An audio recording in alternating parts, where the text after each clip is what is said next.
Jelang kunjungan Jokowi, Kiev dibombardir Rusia.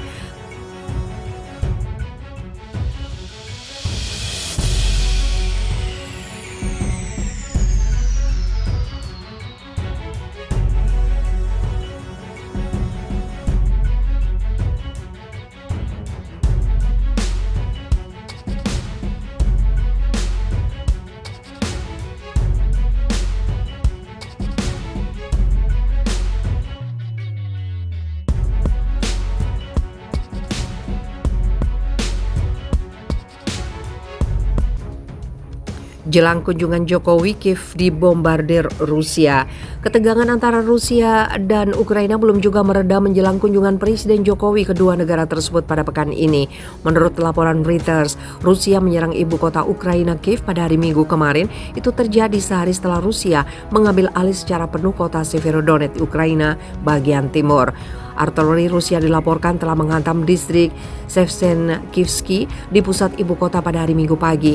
Serangan itu membuat sebuah gedung apartemen 9 lantai hancur sebagian dan memicu kebakaran. Ada orang di bawah reruntuhan. Tim penyelamat telah mengeluarkan gadis berusia 7 tahun. Dia masih hidup. Sekarang mereka mencoba menyelamatkan ibunya, kata wali kota Kiev, Vitali Klitschko.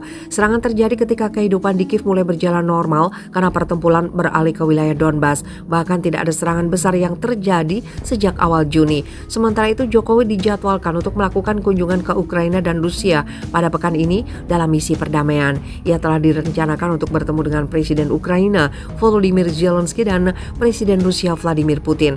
Kunjungan ke kedua negara itu yang tengah berperang itu tidak lain dilakukan Jokowi untuk mengupayakan dibukanya ruang dialog dan gencatan senjata. Karena perang memang harus dihentikan dan juga yang berkaitan dengan rantai pasok pangan harus diaktifkan kembali, tegas Jokowi dalam konferensi pers sebelum keberangkatannya di Bandara Soekarno-Hatta Tangerang pada Minggu pagi. Sebelum mengunjungi Ukraina dan Rusia, Jokowi akan menghadiri KTT G7 di Jerman. Tur luar negerinya juga akan diakhiri dengan melawat Uni Emirat Arab.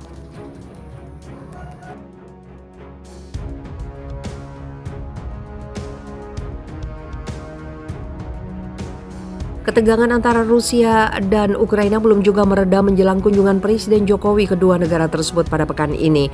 Menurut laporan Reuters, Rusia menyerang ibu kota Ukraina Kiev pada hari Minggu kemarin.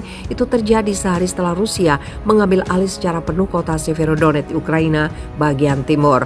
Artileri Rusia dilaporkan telah menghantam distrik Shevchenkivsky di pusat ibu kota pada hari Minggu pagi. Serangan itu membuat sebuah gedung apartemen 9 lantai hancur sebagian dan memicu kebakaran. Ada orang di bawah reruntuhan. Tim penyelamat telah mengeluarkan gadis berusia 7 tahun. Dia masih hidup. Sekarang mereka mencoba menyelamatkan ibunya, kata wali kota Kiev, Vitali Klitschko. Serangan terjadi ketika kehidupan di Kiev mulai berjalan normal karena pertempuran beralih ke wilayah Donbas. Bahkan tidak ada serangan besar yang terjadi sejak awal Juni. Sementara itu, Jokowi dijadwalkan untuk melakukan kunjungan ke Ukraina dan Rusia pada pekan ini dalam misi perdamaian. Ia telah direncanakan untuk bertemu dengan Presiden Ukraina Volodymyr Zelensky dan Presiden Rusia Vladimir Putin.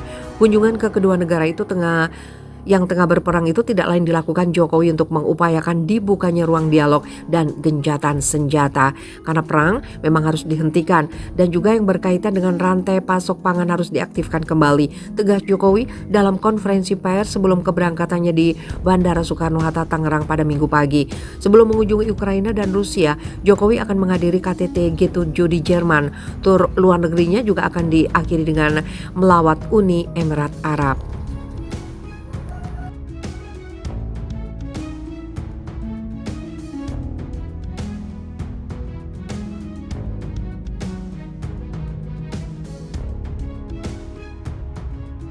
Rusia mengklaim telah menghancurkan gudang berisi senjata militer Ukraina. Gudang yang diklaim dihancurkan Rusia itu disebut-sebut berisi rudal dari Amerika Serikat.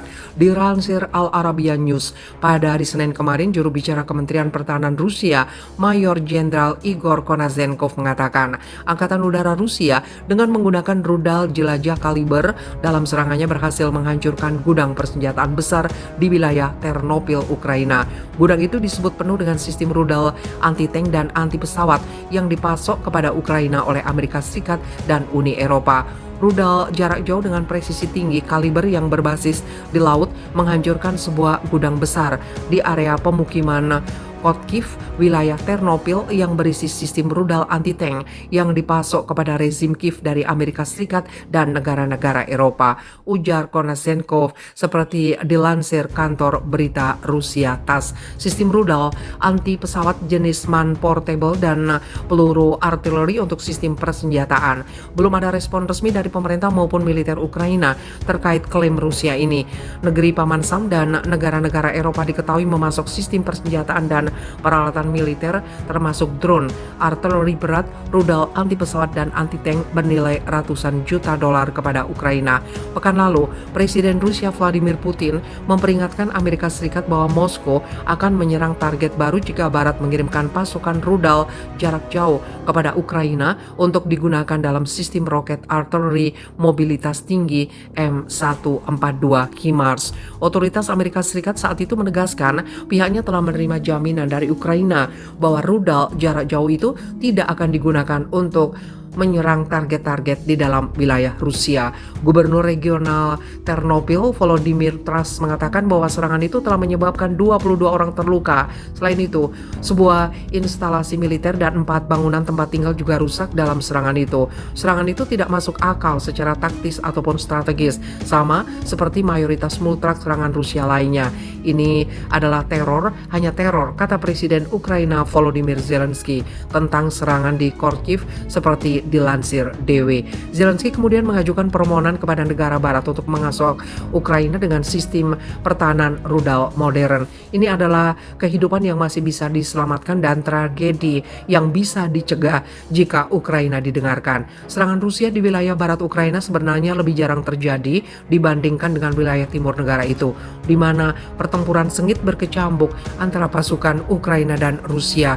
Panglima Angkatan Bersenjata Ukraina Valery Zaluzhny mengatakan dalam sebuah tautan di Facebook bahwa ia telah berbicara dengan Mark Milley, Kepala Staf Gabungan Amerika Serikat.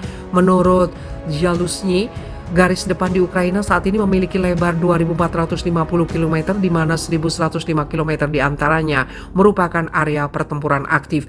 Dia mengatakan situasi di kota Severodonetsk begitu rumit, tapi pasukan Ukraina berhasil menghentikan pasukan Rusia yang hendak maju. Sebanyak 7 batalion kelompok taktis telah dikerahkan oleh musuh di sana. Meskipun terjadi baku tembak yang dahsyat, kami berhasil menghentikan musuh.